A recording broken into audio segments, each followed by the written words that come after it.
नमस्कार, मी प्रियांका पाटील. आपण पाहत आहात राष्ट्रीय लोकराज्य न्यूज, निर्भीड बातम्यांचे व्यासपीठ. आज आपण दिवसभरामध्ये घडणाऱ्या घडामोडींवर नजर टाकूया.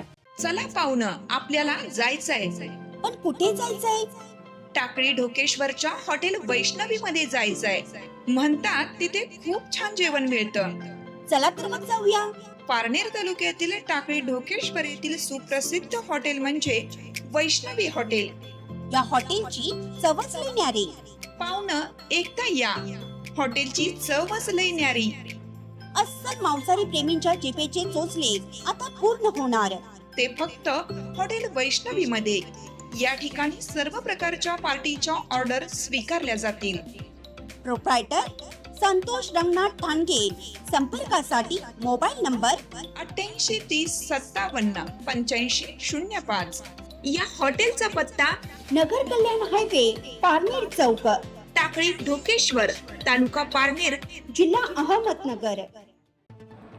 जामखेड तालुक्यातील बावी येथे रामनवमी व सिद्धनाथ यात्रा उत्सव मोठ्या उत्सवात संपन्न. जामखेड तालुक्यातील बावी येथे रामनवमी व सिद्धनाथ यात्रा उत्सव सालाबादप्रमाणे संपन्न होत असून 25/3/2026 रोजी सकाळी सिद्धनाथ देवाचा अभिषेक करून महापूजा केली जाते व संध्याकाळी देवाचा विवाह सोहळा केला जातो. विवाह सोहळ्याच्या कार्यक्रमानंतर छबिना हा कार्यक्रम होतो.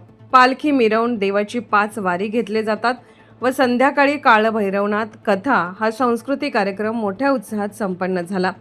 तसेच गुड्डी कर्जतकर ग्रुप डीजे त्रिमूर्ती सांस्कृतिक कार्यक्रम मोठ्या उत्साहात पार पडला. 26/3/2026 रोजी पहाटे 4 वाजता गावातील महिला देवांच्या दंडवतासाठी मोठ्या उत्सवात येत देवाची वारी घेतात व आनंद व्यक्त करतात. तसेच सकाळी 8 वाजता गुड्डी कर्जतकर ग्रुप त्रिमूर्ती डीजे हजेरी कार्यक्रम पार पडला. नंतर 10 ते 11 या वेळेत कीर्तन सोहळा व रामजन्म सोहळा आनंदात संपन्न झाला व दुपारी 3 वाजल्यानंतर देवाची पालखी व सासनकाठी काढत हलगी पथक गजे नृत्ये डीजे वाजवत आतिषबाजी करत गुलालाची उधळण करत पालखीला मान देण्यासाठी नेतात व पालखी सोहळा पाहण्यासाठी भाविक भक्त मोठ्या संख्येने उपस्थित असतात.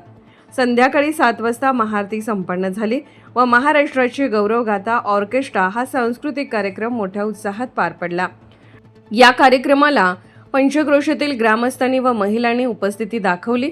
या कार्यक्रमावेळी आयोजन सिद्धनाथ तरुण मित्र मंडळ भगव वादळ ग्रुप यांनी छान प्रकारे केलं.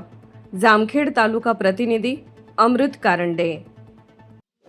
ताज्या बातम्यांसाठी आणि अपडेट्ससाठी राष्ट्रीय लोकराज्य न्यूज चॅनलला सबस्क्राईब करा. तसेच लाईक आणि शेअरही करा.